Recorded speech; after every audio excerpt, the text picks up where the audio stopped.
Hello everyone, good morning. देखिए आज हम करने जा रहे हैं एक्सरसाइज 8.1 का क्वेश्चन नंबर 7। पहले मैं अपनी फेवरेट इंक तो ले आऊँ। देखिए क्वेश्चन नंबर 7 का ये आपको कुछ दे रखा है, cot theta is equal to something, और फिर पार्ट 1 कहता है ये निकालना है आपको वैल्यू, पार्ट 2 कहता है ये निकालना है वैल्यू। चलिए पार्ट 1 से पहले जो दिया हुआ है उससे बात करते हैं। cot थीटा दी हुई है आपको, cot थीटा इक्वल्स टू 7/8। देखिए cot थीटा का फॉर्मूला क्या होता है, देखिए मैंने लिख रखा है b/p, लिख लिया जाए। b/p इज इक्वल टू 7/8, यानी कि b आपके पास हो गया 7 यूनिट्स, p आपके पास हो गया 8 यूनिट्स। ठीक है, आपको पाइथागोरस थ्योरम आता है? ऑफ कोर्स आता है। क्या है पाइथागोरस थ्योरम? क्यों लगा रहे हैं हम पाइथागोरस थ्योरम? कि देखिए किसी भी राइट एंगल ट्राइंगल में आपके पास 3 चीज़ें होती हैं। हाइपोटेनस तो ये फिक्स होता है, बच गया परपेंडिकुलर और बेस। तो अभी चूंकि किसी एंगल पर्टिकुलर एंगल का नाम नहीं दे रखा है, सिर्फ थीटा दे रखा है, तो अभी के लिए मान लेते हैं ये परपेंडिकुलर हो गया, ये बेस हो गया।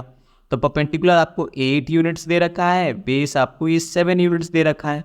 आपसे एच पूछा तो नहीं है, लेकिन हमें ज़रूरत पड़ेगी ना। क्यों ज़रूरत पड़ेगी? देखिए पहला क्वेश्चन क्या कहता है कि साइन थीटा को यूज़ करना है। तो देखिए साइन थीटा का अगर ये फॉर्मूला देखिए तो ये p/h है ना, तो h की तो ज़रूरत पड़ेगी, तो इसलिए हमको h निकालना पड़ेगा।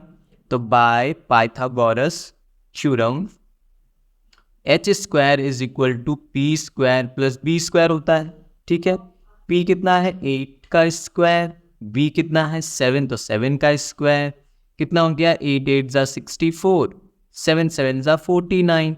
तोड़ा जाए 9 4 13 का 3 हाथे बचा 1, 6 4 10 है कि 11, सॉरी 11, 113। एच स्क्वायर उधर चल ही रहा है, एच स्क्वायर, ये देखिए एच स्क्वायर। अच्छा अगर स्क्वायर हटता है तो सामने रूट आ जाता है।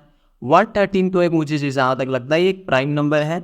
ठीक है, तो h हमारा निकल गया 113, रूट 113। अब हमें क्या क्या करना है? देखिए हमें साइन थीटा की जरूरत पड़ेगी, और पहले क्वेश्चन के लिए तो चलिए पहले क्वेश्चन की बात कर लीजिए, यही निकाल लेते हैं। अच्छा साइन थीटा नेक्स्ट स्लाइड में निकाल लेते हैं।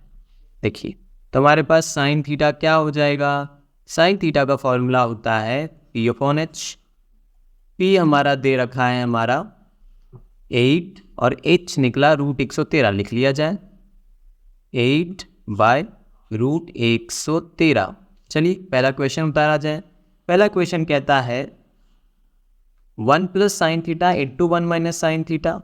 उतारो 1 plus sine theta into 1 minus sine theta upon में 1 plus cos theta into 1 minus cos, यही है ना 1 प्लस कॉस 1 माइनस कॉस। उतार लिया जाए 1 plus cos into 1 minus cos, यानी कॉस की भी जरूरत पड़ेगी हमें, तो चलिए यहाँ पे कॉस भी निकाल लिया जाए।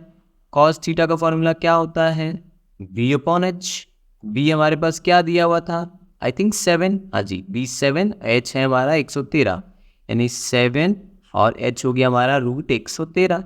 ठीक है, अगर आप इस क्वेश्चन को ध्यान से देखो, आपको नहीं दिख रहा है ये कि a plus B into A minus B के फॉर्म में ये है 1 plus sine theta 1 minus sine theta, नीचे भी 1 प्लस कॉस 1 माइनस कॉस।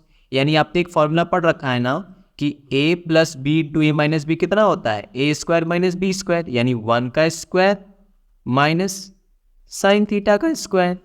यही फॉर्मूला पढ़े हो ना आप कि a plus B into A, यहाँ भी मैं लिख देता हूँ कि since a plus B into A minus B equals to A square minus B का स्क्वायर।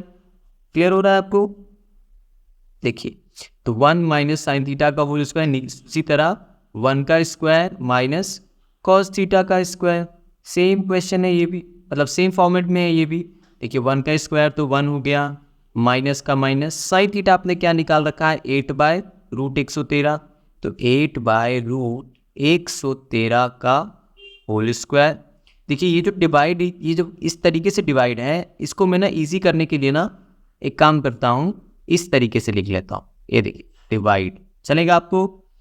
1 का स्क्वायर 1 हो गया, माइनस का माइनस हो गया, कॉस थीटा का स्क्वायर, कॉस थीटा कितना है 7/√113 का होल स्क्वायर।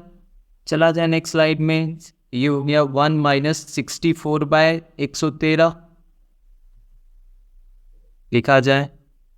1 माइनस 8 का स्क्वायर 64, रूट 113 का स्क्वायर 113, ये एक ब्रैकेट चल रहा है हमारा, डिवाइडेड बाय 1 माइनस 7 का स्क्वायर 49 और रूट 113 का स्क्वायर 113। आई होप ये स्टेप समझे हो गया आप। ये देखिए 8 का स्क्वायर 64, रूट 100, अगर रूट का स्क्वायर होता है तो रूट हट जाता है केवल, 113 बच गया 130। यहाँ भी 7 का स्क्वायर 49 और रूट 113 बच गया, 1 माइनस तो दोनों जगह था ही, लिख दिए। देखिए यहाँ जब आप एलसीएम लोगे 1 और 113 का तो 113 आ जाएगा। ये कितना बन जाएगा 113 माइनस 64, ये तो सिंपल एलसीएम का प्रोसेस है, डिवाइडेड बाय, यहाँ भी देखिए 1 और 113 का जब आप एलसीएम लोगे तो ये हो जाएगा 113, यहाँ भी हो गया 113 माइनस 49। जब आप इसको सब्ट्रैक्ट करोगे तो 13 में से 4 गया बच्चा 9, 10 में 6 मतलब 49/113 डिवाइडेड बाय, इसको करोगे आप तो 13 में से 9 गया बच्चा 4 और 10 में 4 गया 6 यानी 113। बस डिवाइड को इंटू में उलट देंगे हम, 49/113 इंटू 113/64। देखिए 113 कट गया, ये कितना बन गया हमारे पास 49/64। आई होप ये पार्ट क्लियर होगा आपको। सेकेंड पार्ट तो बहुत छोटा सा है, देख लीजिए यहीं पे। मुझे लगा था कि मुझे 2 पार्ट में वीडियो बनानी पड़ेगी, लेकिन ये बच जाएगा ही भैया। सेकेंड क्वेश्चन क्या कहता है आपसे कि कॉट स्क्वायर थीटा निकालना है। बहुत आसान है, देखिए कॉट स्क्वायर थीटा, इसमें तो कुछ करना ही नहीं है आपको। देखिए आप इसको लिख सकते हो कॉट थीटा का होल स्क्वायर, इसमें b/p सब कुछ करने की जरूरत नहीं है। क्यों? क्योंकि देखिए आपके पास कॉट थीटा ऑलरेडी दे रखा है 7/8, यानी कि यहाँ वैल्यू पुट कर दो 7/8 का होल स्क्वायर, यानी कि 7 का स्क्वायर 49, 8 का स्क्वायर 8 8 जा 64। तो समझ में आया आपको? बहुत ही आसान सा था। जो दिया हुआ है उसके सारे आप b/p/h निकाल लीजिए। एक बार b/p/h निकल गया, उसके बाद आपसे दुनिया की कोई भी चीज़, कोई भी ट्रिगोनोमेट्रिक रेशियो पूछ ले, किसी भी फॉर्म में पूछ ले, आराम से निकाल सकते हो आप। तो आई होप ये क्वेश्चन भी क्लियर हुआ होगा आपको। कोई डाउट लगे कमेंट पे पूछिएगा। मिलता है नेक्स्ट वीडियो में। Till then take care, bye bye.